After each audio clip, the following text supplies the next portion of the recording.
But the whole intent of this particular presentation is to show people various different opportunities for increasing the interactivity and involvement of your participants, and the reasons why we would do it, as well as all the different options you've got. And there's many, many different choices you have for how to increase the interactivity. You just want to try to avoid coming from a lecture standpoint, such as, I'm here to tell you how this works. The more you can, when you're working with an adult, have them figure it out. You want to lead them to it, but try to get them involved and let them share with other people and try to figure out the answers. You'll always get a better impact on your audience.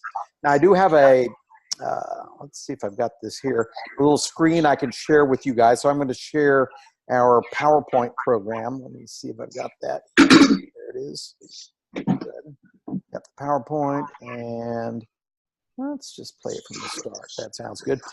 So this is all about trainer best practices. I'd like to find out from you guys just a little bit about what you're looking for from this, and then I'll tell you a little more about what we're going to do, and I want to try to meet your needs as best as possible. So who would like to share first on what brings you on the call? What would you like from this call? For Division K and Division L, and my big concern now is recruiting. I sent out a lot of emails over the last 2 or 3 weeks and have had extreme difficulty because of the holiday season and had very little response. And hopefully some action. Wafae sent a very kind email today, and I think she spurred some activity, which I really deeply appreciate, Wafae. Sure. Anyhow, my big concern is recruiting facilitators, recruit all kinds of recruiting for this.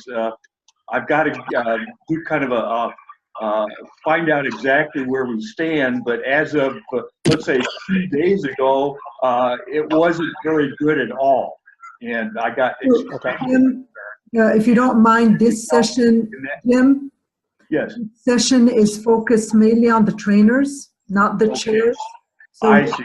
we will discuss that some other time on your chairs, but let's focus on the... I didn't realize that, Wafae. Sorry.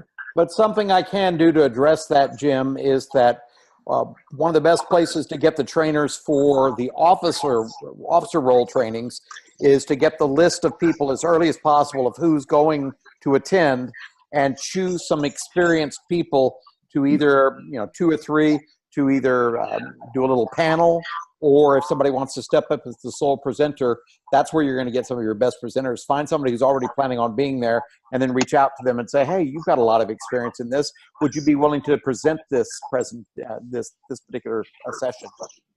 And they will get credit, by the way. Mm-hmm. And they can use these techniques we're going to use today. So it's good that you are on the call, because you can use these techniques to ensure that what they come up with or how they're going to do it is going to be as interactive as possible. Okay. So this can still be a very helpful call to you that you can use and transfer this information to those who will be teaching. Thank you, Bart. I appreciate it. Sure. How about for you, Hetty? Well, I'm here to listen to any suggestions you have on presentations, and I've been to many TLIs over the years and have presented just about every office that there is, so I'm ready to do whatever I can to help anybody. Okay. At a meeting. Great.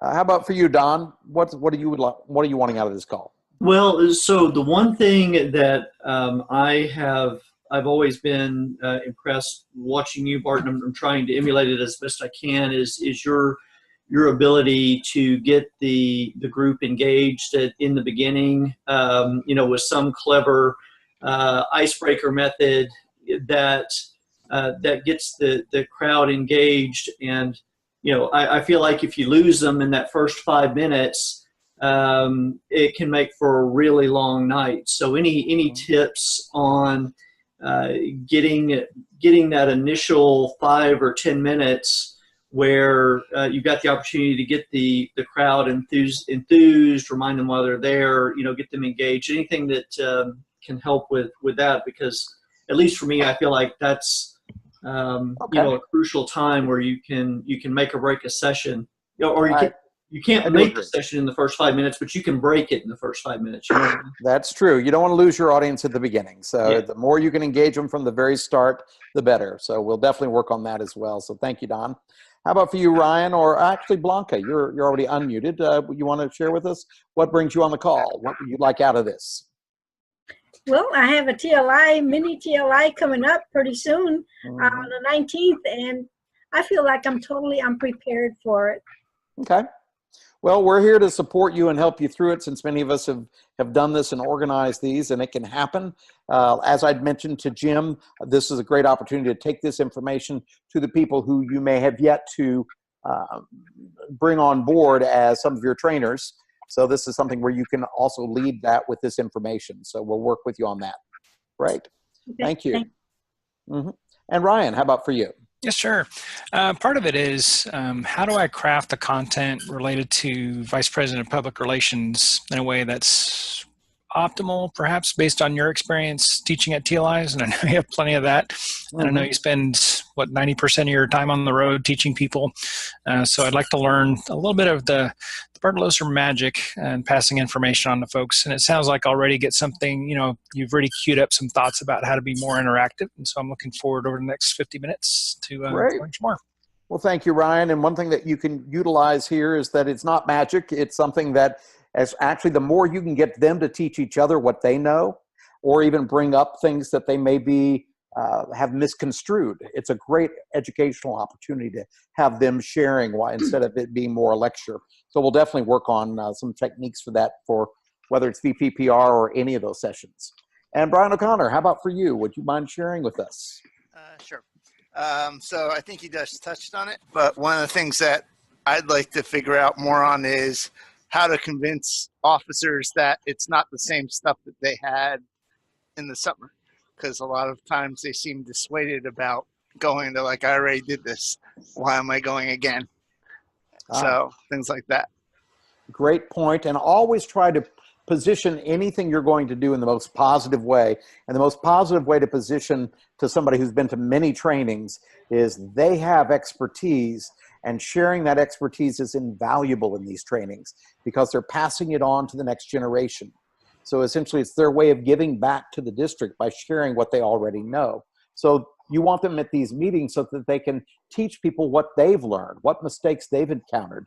So we want those experienced people here at those sessions. It's not just for the newbies. It's for the experienced people to be involved in sharing what they've learned, and they love to do that. And it makes them feel valued, which is really key. People will love the experience for being there because they feel valued for being able to share what they've learned. So let's go ahead and start into the presentation and just review some of the things. And you guys are always welcome to take advantage of any of this. I'm happy to send this out to you. If you just request, hey, send us that presentation, I'm happy to do so.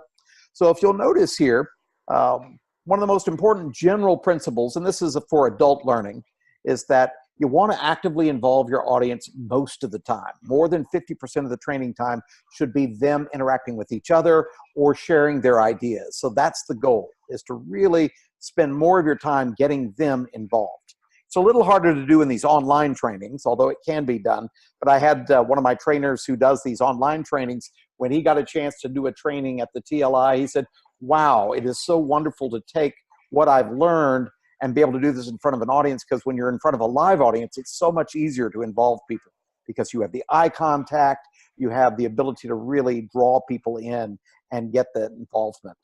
Now, most trainers end up lecturing far too much. You've probably seen this in your experience when you've been around trainers. It's all about the trainer telling you what they know and what they think you should know. That's really not what this should be about. Most internal audiences feel that interacting among themselves is far more valuable. Everybody loves the chance to share with each other, get to know other people, and share ideas and interact. So this type of training always works much better. And so if this can be more of a question and answer dialogue, that's ideally the basics of what you want many of these trainings to be. You want people to be asking questions and offering answers, and actually eliciting, soliciting answers from your audience. Has anyone here ever been asked a question you didn't know how to answer? It's the scariest thing we face as trainers. It's like, well, I'm going to look stupid. Well, always turn to your audience and say, well, before I share an opinion on this, I'm sure others may have experienced something similar. Has anybody experienced anything like this? And, how did you handle it? Or what did you think the best approach would be? And have your audience do that. You'll usually get the answers almost 90% of the time from your audience. So, and if it really comes down to it and there's no one there to answer the question, you can always say, well, let me look into that and I will get an answer for you and get back to you. People love that too. Keep in mind, as a trainer, it's not important to be confident. It is important to look and sound confident. So you always want to sound like you know what you're doing, or you will get that information and they can count on you. So that's how you get people to follow you. People follow people that they trust, people who seem to know what you need and they're willing to get it for you. So another aspect of this training is that you want to involve them at the very start, and this is something Don had mentioned, and then continue it on with various different types of exercises. So I'm going to suggest break it up, do various different things, but certainly getting to know your audience in a quick way. Like here in this group here, we had only 6 people to offer input, so it was really easy to get input for each person. But you might also have to control the conversation, because if you ever had people who start taking over or sharing too much, so you've got to have someone who's willing and able to step in and control that conversation, gently interrupt them and get it back on track, because you don't really have a whole lot of time. That's one of the things that we want to keep in mind. Another thing is you want to keep the lecture segments to no more than 10 minutes. Now, generally, and it's different for different groups, I don't totally agree with this. You tend to get bored after a certain period of time, and the best amount of time that you can keep people's full focus is about 7 to 10 minutes. So you want to go ahead and give people some interactive exercises to let people know, I'm going to be engaging you. How many of you would agree that if you thought someone's going to ask you a question in the next few minutes, you're going to be paying attention? So that's one of the key elements, is you let people know, I'm going to be keeping you involved, so you can't just zone out. Now, it's possible to have too much participation. Of course, we don't have too much time to have too much, but one of the key is that you want to have a lecture segment that's well delivered, timed, and limited. That's very helpful as a lecture, but then turn it to something that's interactive. Any questions about this so far? I want you guys to feel free to just interrupt at any time. And I would say interrupt with an audio question saying, Bart, I have a question, because here I can't see everybody. So if you raised your hand or something, I can't see that you've done that. I have a question for you, Bart. Yes. Actually, 2. Okay. So first of all, that 10 minutes, it sounds like it could be really tough with some of those like 90-minute sessions. I mean, yes, breaking it up would be nice, but that would be something maybe Wafae or Don, who have done the larger ones, might be able to talk more on.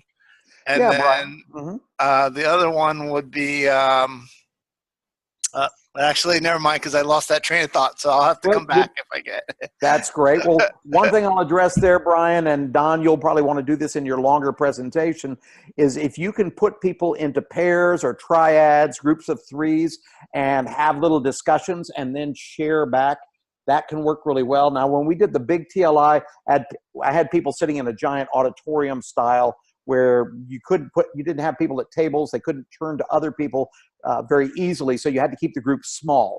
But you can have bigger groups. Generally, I try to divide people up into groups of about 4 or 5 and have them interact and then get back to us. Have them come up with the answers. Have them think about the issue. So try to do that in your presentation. Find areas where you can get it to be as interactive as possible.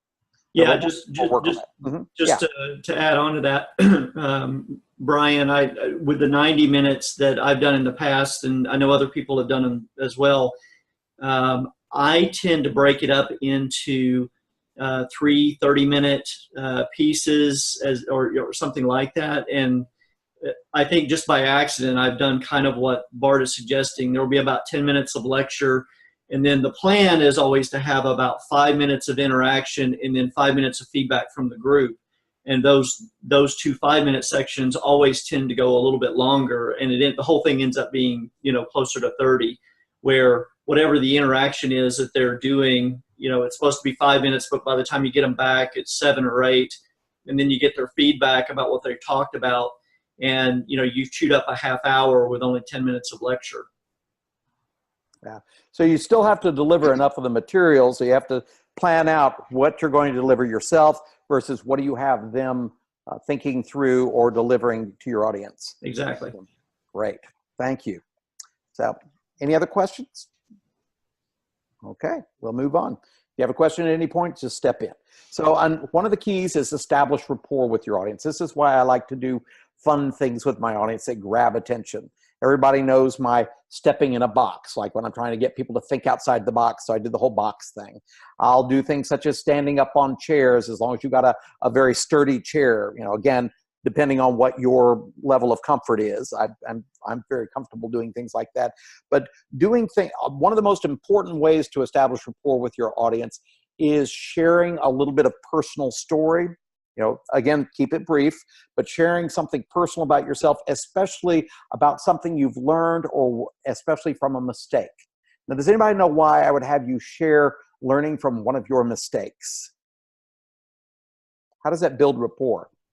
Well, Bart, I'd suggest that it helps you become vulnerable and that you as the presenter are teachable. And I think that helps people relate in a way that says, hey, I'm also vulnerable and teachable.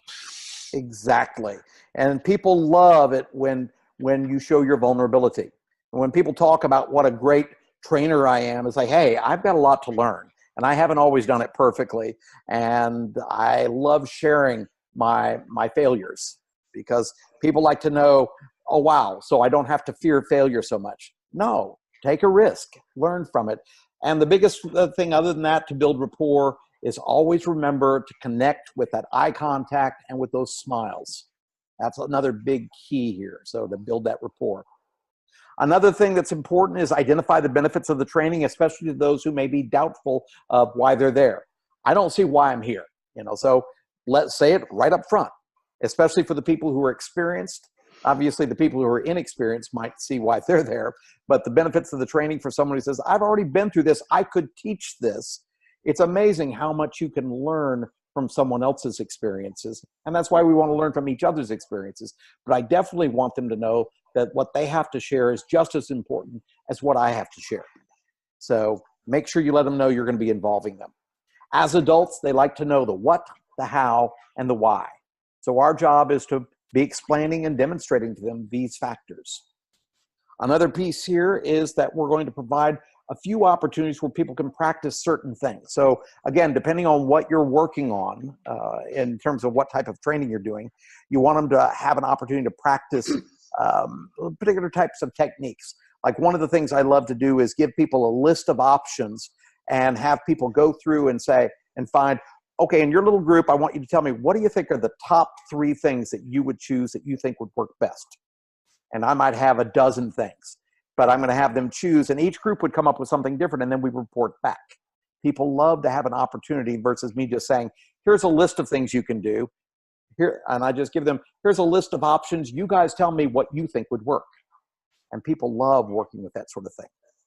And of course, whenever you're giving feedback to people, always make sure it's positive and that it shows something that you're doing that's building. The key to constructive feedback, if you think of constructive versus what's the opposite of constructive? Destructive. Destructive, right. One builds, the other burns. You never want to burn somebody. You always want to build. So you never say anything that isn't presented in a way that's very positive. And if someone could ever take it in a negative way, always make your intent clear at the very beginning if you're going to give constructive feedback, how this would benefit them. In other words, how it will help build them. So let people know your intent at the beginning, because if you have anyone who's negative in your meetings, I know that when Wafae and the big TLI had delivered a presentation on pathways, and then there were people in the audience who were very negative about pathways and had no problem voicing that opinion in a crowd where you're trying to sell them on the idea of pathways, and you've got established Toastmasters talking about how difficult this is and how they're not even going to worry about it till after 2020. And it's like, wow, we can't afford to do that, because every single new member that's come in since mid-February, will only have the new program as an option, and they will need to look to the leaders to buy into this program and help them through this. So the leaders have to buy into it if we're going to be successful. And so the first thing I did in my presentation is I thought, I'm going to have to turn this negative mood around, some of the really difficult things that were going on with the audience, and let them know why we want to engage them, why we want them not to wait till 2020, and what their role is, and to make it very positive. So always make it very positive as well as building, constructive. Any questions on any of that? I mean, you guys all know this is established Toastmasters. Great. So some of the key issues here is, you want to make sure that you want to be personable. So the more you can connect with people, what's one good way to connect with people in your audience? Who has one good way that you connect with people? That makes you more personable, that makes people open up? I think the personal story piece that you mentioned before is always a good place to start. If it shows some vulnerability, makes you approachable, more relatable. Yes. One of my favorite things to do, and this is one of my keys when I train anywhere, is I try to get people to sign in after everybody is assembled in the room. And I have them sign in sort of in the order in which they're sitting. And then when I get the sign-in sheet, I've got a list of everybody and basically where they are. And sometimes I draw out a little map of the room and have a little symbol for each seat. And I try to make sure to have a name in there. Like I'll ask somebody, and what's your name? And when they tell me their name, and then let's say I'm asking people a question and I get their name, I always make sure to write their name down as well. I can recall what their name is because I'm terrible with names. So that's my way. I use this little map to remember people's names and ask questions. And as long as they don't move, you're okay. So that's where it's a problem. If they get up for a break and then come back and they're sitting in a different seat, you're in trouble. But that's one way to be personable. Using humor, finding ways to keep it light, keep it fun. That's another key element. And of course, something yeah, go ahead. Yeah. How do you handle a large crowd in terms of the map and the seating then? Oh, well, if it's too large, the key here would be to get some key people that you know in the crowd and just use their names. Great. And of course, I'll occasionally ask someone's name, but if you're at a really large crowd, it may be even hard to hear that. So that can be difficult too. But I try to keep track of, if it's a crowd I know, I keep track of who are the key people I know in the crowd and just use their names. And it sounds to the rest of the crowd as like, wow, you must know everybody here. So it's kind of a good way to do that. They don't realize you don't know everybody's name, but you know some of the key people. Right. So that's a great way to do that. And you might even write that down as, if you're in a very large group, and writing down some of the key people and where they are in that audience in a general way. I mean, you know those people, Wafa, so you just look up there, but you could easily see it on their name on a piece of paper as well. And so that's a great way to do that. So great question, though. Now, one thing is being enthusiastic. This is, again, a lot about vocal variety. One thing I'll suggest to people is if you use a louder voice in a room, but use what I call the library voice. Are y'all familiar with the library voice? The library voice is something I teach people where when you're speaking, you want to put more emotion into your voice. And the way you do it, you may have known some people that when they speak, maybe they're loud, they're soft, but what you want to do is to put some emotion into the voice. And if you put more air as you're saying words, you push air across your voice more. So like this might be my normal voice here. This would be my library voice. So it puts more emotion into your voice. And the louder your voice is, and the more you use that library voice, it makes you sound extremely enthusiastic. Now, you don't want to do it all the time during your speech, but for the times where you want to sound especially enthusiastic, push that air out of your voice without changing the volume. You just push air out of your voice, and it makes you sound much more enthusiastic about whatever subject you're talking about. So it's one of the little key elements that how do you sound enthusiastic and increase that so that people are more drawn into what you're saying. That's something I do a lot when I'm speaking, and you probably can notice it if you ever listen to me speak. It's a lot of also brightness. I got these dark eyebrows, so I keep my eyebrows high, which shows more excitement or enthusiasm. So raise your eyebrows up. So the eye contact, the smile, big bright smile, softening your voice with the library voice, all these things make you more enthusiastic. And it's important to be enthusiastic about the subject you're teaching. And I would say if you are not enthusiastic, don't teach it. So that's one thing.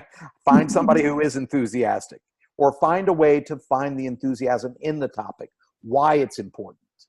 So another thing is keep your pace going at a good level, because there's only got so much time.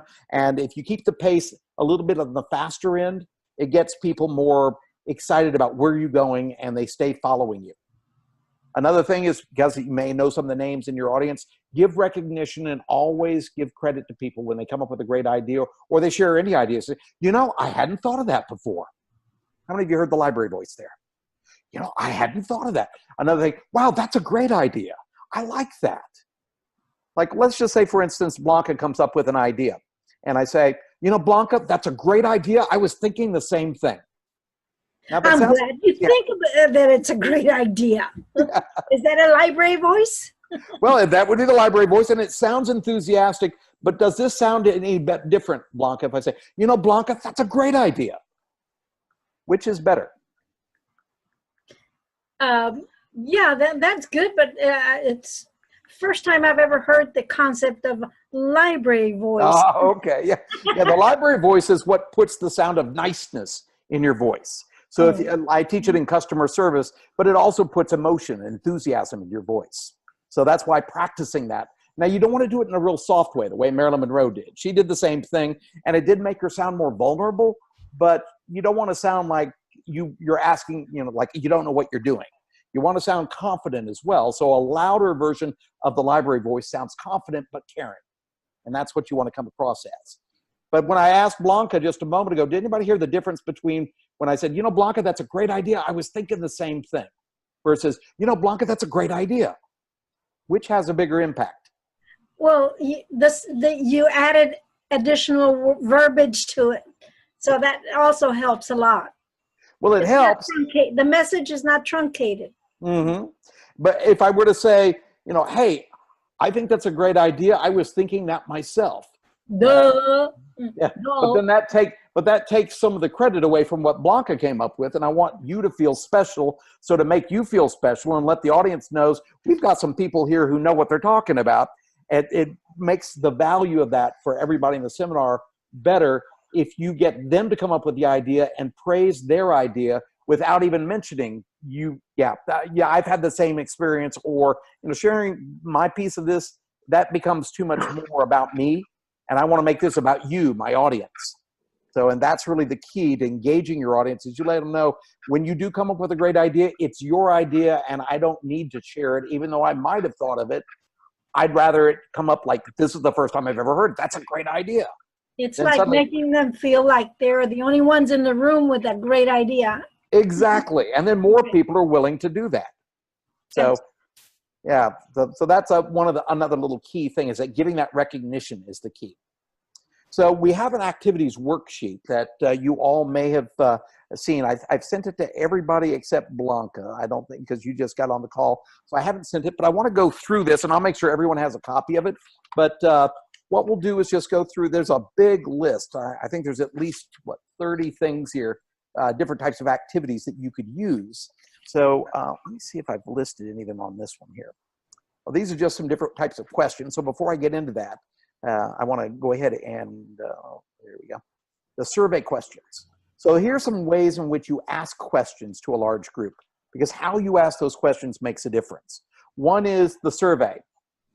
And I might say, instead of saying, how many of you have ever, because why don't I say, have you ever had this happen? Which sounds more direct? The first or the second? How many of you have ever had this happen to you? Versus, who here has ever had this happen? Or have you ever had this happen to you? Does that sound more direct than just saying in general? So get away from the general survey versus get them to think, I'm asking about you. Have you ever had this happen? And then you give a scenario or ask a question. Asking the open-ended questions, though, the question words, who, what, when, where, how, why. Those are great questions to ask. The only one I usually say be careful of is the why question, but that's only in a case where you might be wanting more information from somebody and asking them, well, why did your club do it that way? Is there a reason why I wouldn't want to use the word why there? Why did your club do it that way? Well, you could potentially be putting somebody on the spot if they don't have an answer ready for you, and Exactly. get them in an uncomfortable spot. And does it sound like you're challenging them? Yeah. And one thing about this is these people are your customers. And in customer service, the customer may not always be right, but you never make the customer wrong. So you never say something in a way that sounds like the way they're doing it is wrong, even if the way they're doing it is wrong. And so choosing other words such as how and what. So what made y'all come up with that technique, or what made y'all decide to do it that way? It sounds more curious versus accusatory. Y'all hear the difference? So you want to get away from the term why because it can sound accusatory. So, and that's usually in interviews and other situations, but it could come up here too. I know there's a club that somebody was having some problems with that is doing some things very oddly, and it's like, yeah, I wouldn't recommend they do that way either. But you've been giving them feedback. You don't want to say it in such a way that's making how they're doing it wrong. Another way that when you're interacting with an audience and you want to ask questions, come up with true-false questions and get people to think. Raise your hands if you think it's true.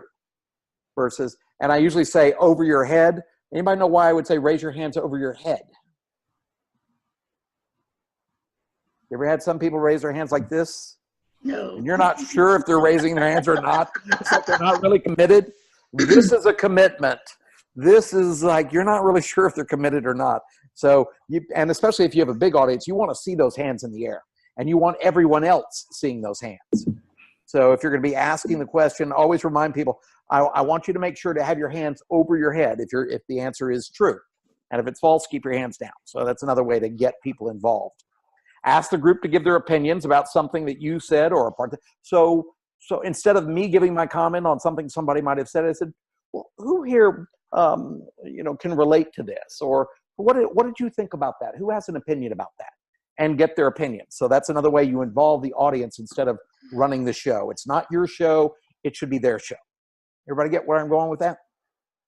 Another thing is ask the group, if you get a participant who's asking questions, it can be a problem. If you don't want them asking a question of you, make sure you are always involving the larger group. Turn to your group and ask them the question. So what do you guys, has anybody else had this question as well? Things like that to get people involved. And always have follow-up questions, that can get us into a little deeper level of learning.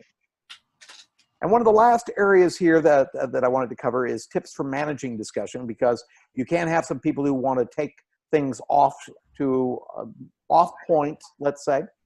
And there is a great way to interrupt people to rein in a discussion that's taking too much time. One thing, if you're going to interrupt someone and they're talking, what's the first thing you think you have to do if they're talking? You can stop. Yeah.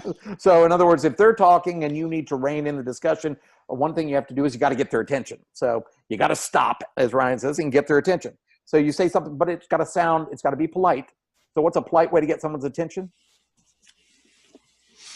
Ask them a question. Ask them a question. Ask permission. That's a great way to do it. Asking permission. Saying, excuse me, pardon me, any of these things to get their attention so that they stop for just a second. And of course, if you're going to interrupt people, do people like to be interrupted? Especially if they think what they have to say is important. They don't like it. So what should you do if you ever do anything that people might not like and you don't want to burn a bridge? Jim, what would you do if you were to say something to somebody and it might burn a bridge? What could you do to keep it from burning that bridge? Like if you stepped on someone's toes and you didn't mean to step on their toes. I would excuse myself. Mm-hmm. So excuse me, and yeah, but that's still not quite enough, because some people, like, have you ever had people step on your feet and it's like, well, excuse you. What's the other thing you have to do after you say that? Intention. Are you okay? I think I would just stop at that, Bart, and find out what the reaction is. Well, I will tell people, if you know there's been a miscommunication if people react in a way you did not expect. So if you see someone react in a way you did not expect, you have miscommunicated. Now, who's responsible for your miscommunication? I think I would be. Yeah. What could you do if they think that you're making, it's like if you say, excuse me, you know, well, okay, well, what's the one thing that all people want to be able to forgive somebody? What do you have to do to be able to forgive somebody for something that you may have wronged them accidentally? Well, I think to express sincerity, I think is very important. Sincerely what? What are you expressing? That you're sincerely sorry about stepping on their toes. There you go. I again would wait for the reaction. You never know who you're talking. You know, let's say in an elevator or something. There's some bad people in this world, Bart. You know, and if you step on their toe, you know, there could be a bad reaction. Right. And one way to fix this in any situation, one thing they will expect you to do, and you just said it, is once you get their attention, say, excuse me, it seems I've miscommunicated. I do apologize. I'm sorry. Yeah. In other words, always be willing to apologize for miscommunication, especially if who's responsible for your miscommunication. Yeah. So always be willing to, so the second thing, what I was getting at is after you get their attention, apologize, and then make your point. You know, why are you interrupting them? So if you're going to rein in a discussion, he said, I realize we don't have a whole lot of time, and it sounds like you guys are talking about a great point here. It's just that it's taking us a little bit off of where we wanted to focus. So could we just bring it back to here? And if we have more time near the end, we might have some time to cover that. Sure. And generally what I'm saying is we're probably not going to have time to cover that. But I let them know I appreciate the fact that they're going there, but I have to rein in this discussion. So you can actually control a discussion through the step of how to interrupt. To interrupt, get their attention politely, as Ryan had said. And then the second thing is, as Jim had said, apologize for interrupting and then explain, you know, or clarify why you're interrupting. And this will help them see, you know, well, I see that this is a helpful discussion. I think that might be better in a different setting so that we can, why don't we discuss that if we have some time later, but let's stay on point here, what we were discussing and finish that. So, because can you have some people who want to take you off track? And I think this happened when Wafae was doing the presentation on pathways, where people started getting really negative and wanted to take it off track from where she wanted it to go. And we only have so much time to present, right? So you've got to keep this under some control. Another thing, make it a point to get everyone in the class to give a verbal response at least 3 times if you can. Now this is for a smaller group. So if you have, let's say, a group of 30 people, you could have 3 times in there where each person can give a response, not necessarily to you in the group, but perhaps to these little mini groups, because I'm going to show you how to break people up into smaller groups, but give them a chance to express themselves at least 3 times during a training session. So that's something I'm going to recommend as a goal. And then ensure that people don't dominate the discussion. If you start to see or hear somebody dominating, take control of it again. So, but someone does sometimes think that their thoughts are more important than other people's and sometimes take over the time. So our job is to be listening for that when we're involved. So if you're watching small groups interact and you're noticing one person is doing all the talking, you might say, you know, that's a great point, you know, or you might interrupt them. Excuse me, I'm sorry, but that's a really great point. I was just wondering, what do you think of that? And you get others to open up and share. So these are just little techniques. And I know this is a whole training day of training you guys on these little techniques, but this can be helpful when you're working with people on how to keep it interactive and keep it fair and make sure everybody feels like they're involved. So the last pieces here is, one thing is, do not read word for word. We all know that. If you're going to be using your visual aids, talk to your participants, not to the screen. Don't block your visuals. What's one thing you can do to keep from blocking your visuals? Let's say, have you ever had to walk across your screen and it lights you up as you're walking across it? This is one of my big no-nos in terms of PowerPoint. What's something almost all computers can do if you're going to have to walk across the screen and into the light? Because I always say, stay away from the light, Carol Ann. Don't go into the light, okay? So what do you do to stay out of the light? What's something you can do? other than just stand to the side of your presentation? What if you want to go to the center of your room and the presentation's there in the center of your room and you'd be standing in the light? What I'm thinking, Bart, is one of two things. Either you have one of those handheld clickers or you have the laptop there with you and you can black out the screen. You just press the letter B and it blacks out the screen. Excellent. That's exactly it. So it's your best tool, is that way it turns the light off and you can stand there in front of the screen and talk, and it's basically blacked out. And then when you push any key or the little button on your tool, if you've got the little handheld, you can turn it right back on once you've walked away from that area. But that's one of my favorite things to discuss because it drives me nuts when people do that. But it's just my thing. So another thing here, pass out outlines. It's always helpful to use if people have a way to follow along for some of these presentations. Now, of course, if you've got really large groups, we may not be able to do that as handouts. One of the things I did when I did the big TLI is I had enough handouts for each person to either share with one or two other people, and I gave them those instructions, but I handed out one to every, I think it was every other or every third person, and then people would share the handout because most people don't need this handout except for the exercise that we were doing or for the presentation. So, and as long as they were sitting next to each other, it was helpful. Another thing, don't pass out all the handouts that you're going to have all at once at the beginning of the session, because what will people start to do? Read it. They're going to read your handouts and not be listening to you, and they'll probably be doing it while you're talking about something else. So you want to keep them on point. Use visual aids to highlight key points, of course. You guys know all of these things, and mostly just keep it simple. That's the most important thing. So what I want to do is just spend a few minutes going over some of these activities, and just to hear, is there anyone who has these activities in front of them? Like raise your hand or say, yes, I've got them. I've got one person. I did send them to everybody except Blanca, who I will send it to. But under these activities, here's a couple things. Brainstorming is a great activity where you would lead this and have somebody who can write up all the answers and have your group brainstorm. Or you can do a buzz group where they can brainstorm in smaller groups, where you have them break up into groups of 4 or 5 people and have them brainstorm the topic, come up with ideas, and then each of these groups can share one idea and then see if you can, in the end, have a list of all their ideas they came up with. People love doing that, and you get great ideas. Another thing is, if you're going to be talking about something, a case study. Ryan gave me a great case study that's an actual problem that is happening with a club that might be relevant with somebody, and might say, well, I was talking with one of our division directors and he's got a club that's challenged in the sense that it does this. What would you guys say to that club, or how might you approach that to resolve that issue? And so you can give a little case study of what it is they're doing or not doing, and see if the group can come up with ideas. Another thing here, coaching is something that we do all the time. I don't do as much coaching in these particular type of sessions because there's just not much time. But coaching is something that's a lot of fun. I do this sometimes when I'm teaching people, let's say, public speaking skills. I can get someone to come up and do a table topic, just a 1-minute table topic, and then have the audience give feedback on what they could do differently. So it's, again, a different way of doing this where you could learn, but you can coach them on it and then have them try it again, incorporating a few of these things.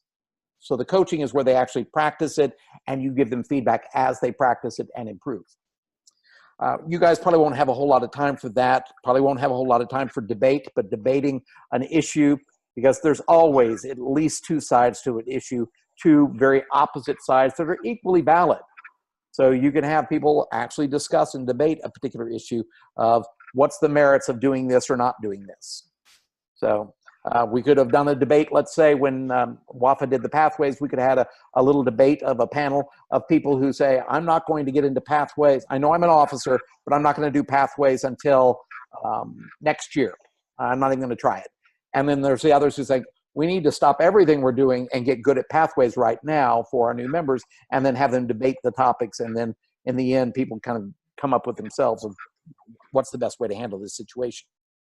Another thing, offering a demonstration of a practice or technique is a great way to be interactive, especially if you can involve your audience in the demonstration. I do that a lot with, one of my favorite demonstrations is the the DCP, the Distinguished Club Program, that requires 10 points. And I find 10 people in my audience, and I give them a little sign that represents each one of the points. And they get to actually say, hey, okay, to get, well, one way to get a point is you'd have to do this. And then I can group people together. And if you get 5 people together, okay, let's get 5 of you together. Okay, you can do this one. Can we put these 2 people together? You say, no, you can't put those 2 together. So there's different ways to play with the audience where you can get them involved and teach. And that's a fun demonstration that I do. Obviously, coming up with some dialogues to teach people of discussions. Another thing too, we don't do so much drilling, but you could drill people on the 10 points, so that we could actually, Wafae had come up with, found somebody who had come up with was it a Christmas carol? I think it was the 12 Days of Christmas, and they did something like that as a song to help people remember. I believe it was the DCP credit points. Was that correct? Right. Yeah, so you can, and that's what we would call a drill. You can take your people on a field trip. I wouldn't do that here in our particular ones, but that's something else that you can do that's very interactive. You can play a game. I love games. There is something called Super Teacher Tools online, and there may be other websites too, but superteachertools.com that has all sorts of games, and you can actually use their games. They're all public domain, and you can use games to create something. And I actually use one of their Jeopardy games. They have a Jeopardy game, and I've created a Jeopardy game to review the key elements of things that I've taught. And you can have 3 different categories, or you can have 5 categories depending on how much time, and you can have 10, 20, 30, or you can go all the way up to the 50 points, and you can have 2 different teams in the room. You'll be team B, you'll be team A. Let's pick your best people and let's play the game. These sort of things. And you can play games, and it's a fun way to review material if you've got time, but keep the games short. I would say, because we only have a limited amount of time to get into this information. People are willing to stay if there's a game, but again, it could take you away from your training pieces. But it's a great way to review what you've learned, especially if it's the most important things. Some other things here that I think are helpful: interviewing. You could pick some of your most experienced people, bring them up and interview them about situations that they've dealt with. This is a great thing to do with an officer session. So I love the interviewing, especially if you've got a couple people who are pretty well-versed. And you just can ask the questions. You don't actually have to be teaching. Another thing, there's a bunch of different types of job aids, such as checklists, worksheets, glossaries, flowcharts, various different things like that you can use. And how many of you out there have worked with those things in the past? Whether it's a flowchart or a checklist is one of my favorites, like how to ensure that if you're going to be having a contest, it's a good idea to have a checklist to make sure you've got everything accounted for, right, Jim? Absolutely.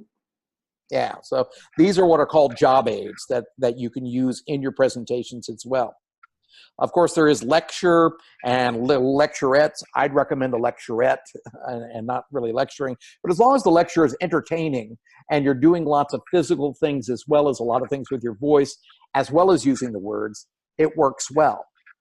Has anyone ever had somebody who, when they were lecturing, they were just a little bit monotone and their voice didn't change too much and they didn't change their pacing at all? So after a while, people just started falling asleep. No matter how smart you are and how much you have to share, if you do it that way, you will lose your audience. So always break it up. Another thing, I love the case study. There's something called a little mini case studies. I'd recommend mini case studies for yours. Like come up with a couple mini case studies and then ask people, brainstorm, what would you do in this situation? How would you handle that? Getting this neighbor discussion, there's another technique I love is have someone discuss with a neighbor an experience or what they're thinking about a certain issue. So neighbor discussions is also a great way to get people involved. Again, if you've got a couple experts, have a panel. Another one here that I love is peer-assisted learning. Have them teach a technique to each other. That's also something, if you're going to be teaching a technique, have them teach it to each other and give feedback to each other in groups of 2 or 3, where one person is the recipient, the other person is the actor, and the third person is just the listener, watcher who gives feedback. So these are great little ways in which we can do little exercises that can make a difference. You can also quiz people. Actually, gaming is one of my favorite ways to quiz people, but you do want to quiz people to make sure that they're learning, especially about the highlights of what were the most important things we got out of this session. There's the Q&A. You can have them read something. That's one of my favorite things to do, is give people things that they can read. And so instead of me sharing something, I have them share it. So especially if you can keep it simple. Role-playing is a wonderful one too. Role-playing does sometimes take a lot more practice, and role-playing can also take a lot more time. So we probably wouldn't have a whole lot of time in our trainings to be doing that. Although a little bit of role-play can go a long way. Having a skit, I'd recommend that, Don, if you could find something where you can do a skit in that 1 hour presentation and get a couple people involved in that, and you just give them simple little scripts. It can be a lot of fun, and it takes the attention off of you and makes it more involved in other people in a different way. You're still teaching. So that's something I'd recommend for the longer sessions, not the 1 hour sessions. And then just the last thing here. Yeah, question. I'm sorry. Since Ryan is going to be leaving in 5 minutes, I just would like to say something. Please make sure, regardless which session you are going to be training, to put in a kind of a sales pitch for Pathways, because only 8% of our membership has adopted the tool. That's a very good point. Yeah, I mean, are there several clubs that that have officers, like a president, vice president of education, and a secretary, who don't even know you are your Pathways guide, or not guide, but the base camp manager. The base camp manager, and that's vital that you know this stuff. Yeah, and I just dealt with one issue yesterday. A person who's very upset because none of his club members who completed levels have been shown on TI reports, because the VP of Education did not submit that through Club Central. So there are a lot of people who think all I have to do is confirm completion through the program, through Pathways, and I'm done. So there are a lot of things that people are not aware of. It's going to take time, but every opportunity we have, we would like to inform and share our knowledge with the members, so they hopefully can go back to their clubs and share with their members. And this is where I'd really encourage these clubs to support their experienced members into making sure that they're moving through Pathways, because you want them supporting their new members, and their new members, that's the only path they've got. So that's the road they're going, and they need to be able to turn to people who can help them through, as you know, some of the challenges that we can face. So that's basically the handout that I've got. I mean, the last things on here are just storytelling and how that can be very helpful in terms of teaching. And of course, doing the workshop format, which is what I'm trying to do, is encourage it to be more of a workshop where you're really involving people as they move through these processes. But I just want to find out from you guys if there's any questions you've got about these. And of course, you can always call me or contact me afterwards, and I'm happy to go over any of these processes or help you to come up with some things if you're just not sure what you could do. I could certainly offer some suggestions, but I think you probably can come up with these pretty well on your own as well. Bart, I really appreciated these little hints to use, and I plan to use them. Thank you. All right. Well, thank you, Hetty. Anyone have any questions about this stuff? So for the organizers, the TLI organizers, we will have a recording of this session that you can share with your trainers. You also are welcome to train them based on what you learned today. And feel free to use the handouts. And if you want the copy of this PowerPoint, I'm happy to send that to you. So I'm definitely, anything I can do to support you guys is what I'm here for. I'd like to Thank have you a very much, copy. Bart. Now, I heard 3 people at once. So how about Blanca? I saw you speaking. So you first. I'd like to have a copy, please. Okay, I'll definitely make sure you've got that. So as a matter of fact, I'll go ahead and send to all of you guys, and then if anyone else asks, you'll have both a copy of the PowerPoint as well as the 2-page handout. Thank you. Yeah, thank you, Bart. Sure, my pleasure. My pleasure. If we don't have any other questions, I think we're right actually before 9 o'clock. That's a first for me, but I'm here for any questions and answers you might have as well. But there's a lot of information, but just let it soak in. And like I said, just pick 2 or 3 things from that handout that you can use in your workshop, and it will be successful. So that's all it takes. It's just a little bit of effort. On pathways, I've actually sat down with a member and walked her through the process of setting up an account, Basecamp, and believe it or not, she didn't get it the first time. She didn't get it the second time. I've had to do it 3 times because she's not computer literate. So that's the difficulty. That could be one of the reasons why a lot of people are not really eager to start or to continue or to just pursue it.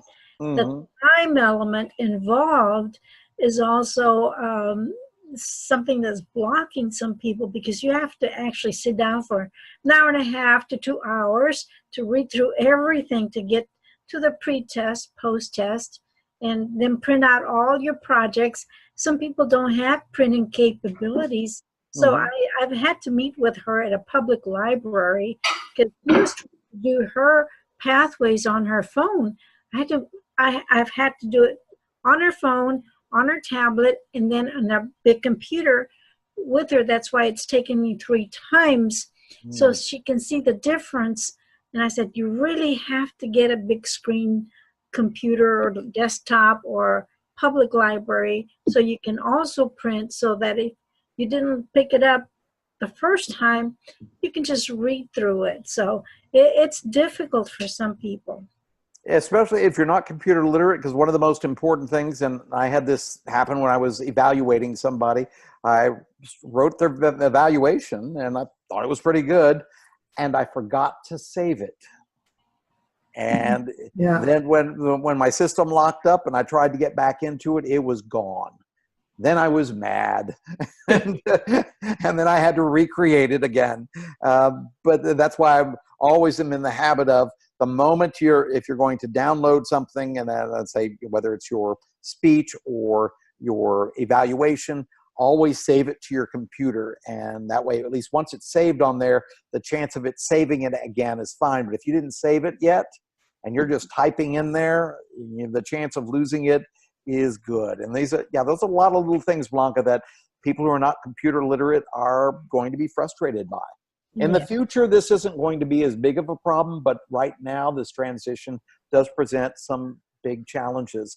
And this is where I think it's helpful for other people, getting other people trained, so that you've done this, but maybe this person you've trained then could go and train others in the future. Maybe not this person, but other people as well that can help you, so it's not as time consuming in your future as well. But thank you for sharing. Anybody else want to share anything or have any questions? Just one thing. Yes. And it's more for Wafae. So Can you thank whoever at TI decided to add the pathway enrollment to the club officer list roster? Because now I can actually see who's enrolled and who's not.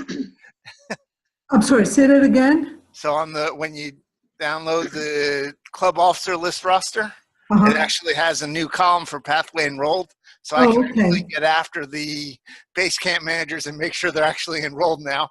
Sure. So, but FYI, even if they're not enrolled, the Basecamp managers have access and can perform their duties by confirming completion of their members' projects and submitting in Club Central. They don't have to be using the program to be able to perform their duties as Basecamp manager. Okay. Well, now, ideally, you want them to be able to mentor new members, especially the VP of Ed, on how to proceed from one to the other, one level to the other. But if they're not ready, at least they still have access to do what they need to do. I didn't realize you have to do it twice over. Once in Pathways and one in Club Central. Exactly. I'm one of those managers. Yeah. As VP, as secretary, and well, I've changed duties now, but I can still do that. Yeah, we have members who are very upset that the 2 tools don't talk to each other. Oh, okay. And sometimes you get that with technology. Not every application talks to all others. We just Not, have to they're not all compatible. Okay. But what people need to remember is the process has not changed. Even with the traditional program, the VP of Ed had to submit the awards through Club Central. Okay. That has not changed. However, people are thinking, oh, now it's automated, so all I have to do is confirm it in Pathways and we're done. Unfortunately, that's not the case because the tools don't talk to each other. Yeah, well, but just one thing that I'd share there that I had was having a conversation with a club, and I felt like I had an opportunity to diffuse a situation because they were mad. You know, they were just mad about Pathways and having to learn it and the whole thing. And I stumbled on the explanation of, you know, the educational program that we're leaving has had decades of development behind it, Right. whereas Pathways is just brand new, and it's far from perfect yet. It's still a work in progress, and we're needing everybody to help us figure out how to make it better, how to make it work. And again, just to Bart's point of kind of bringing people in and saying, hey, we're not experts here. We don't have the answer. We actually kind of need your help, you know, to make this work. And I won't say that the whole club got cheery, but I had two people in that room. I saw them flip, and you know, and maybe they're going to be helpful going forward. That's a great approach. Thanks for suggesting that. You're right. There's some people who are going to think about it and say, hey, he's got a point. I need to help to improve this. In fact, some people, they love to be beta testers or part of the improvement, but you've got others who don't have the patience for that. Right. Great. Well, if there's no other questions, I want to thank you all for being here and for your dedication to Toastmasters. And again, thanks for just making that difference. One more for you, Bart. Oh, yeah. Go ahead. Okay. So I know the VPE is probably the main person that will work with them on Pathways. Mm-hmm. But what about the VPM? Because they're the one that gets them into the club. Well, the VPM should definitely be well aware of Pathways and versed in it, because they should be the ones really moving people who are new to the club through the program. They just are not a base camp manager. But otherwise, yes, they should be very involved. So, Brian, when they do the new member orientation, depending on how the club has it set up, in my club, the VP of membership does it. In some clubs, the VP of education does it. So that's an opportunity to guide the new members to the pathway resources and to put an emphasis on the benefits and how you need to start working on your project right away. And they really need to work together, the VP of membership and VP of education, because mentoring is key to the success of the new members. And you want mentors who are pathway knowledgeable, who can show the new members how to navigate through the tool, at least through level 1. Okay. And I also have one other comment for you. So apparently, if they're not submitting the awards in a timely manner for Pathways, they might end up messing up their DCP, because you can only get credit for one project per person in a calendar year for DCP, right? Because that happened in your club, I think, or one of your clubs. We have a member who was working with 2 paths at the same time. Right. So when he finished level 1 in both paths, he could get credit only for one level 1. For the DCP, Yeah, for the DCP. In your club, but if it was a dual member, they could have submitted That's correct. Yeah, he's not a dual member. But people who are not aware of that might get frustrated because they feel like they did the work, they should get credit for it. But unfortunately, that's not the case. We just have to continue educating the members through area directors, through communication. So it's going to take time, like Bart says, and Don also reiterated that with the traditional program, it was there for years and people got to build knowledge and got comfortable. Same thing's going to happen with pathways. It's just going to take time. You can also correlate the two, because like there's a pathway in icebreaker, there's a pathway in traditional, there's a research in traditional, there's a research in the other. If they want to work on body language, you can say you did well with your body language in traditional, do it as your feedback and evaluation here so that you can work on it. There's ways to do it. It's just a matter of getting the traditional members to try to help the newer members with it. You're absolutely right. And you've got those who are focusing on the traditional program so they can finish their DTM by June 2020. And they can work with both together at the same time, but there's some people who prefer to finish one before they start the other. All right. Well, anyway, sorry to hold you guys up. All right. Thank you. No, good questions. Thank you. All right. Well, thank you all. And you guys have a great night. And let me know if you have other questions at any point. I'm happy to help. Thank All right. you, Bart. Thank you, Bart. Bye. Thank you. Thanks a lot, Bart. Thanks. Bye-bye. Talk to you later. Bye. Thank you, Bart.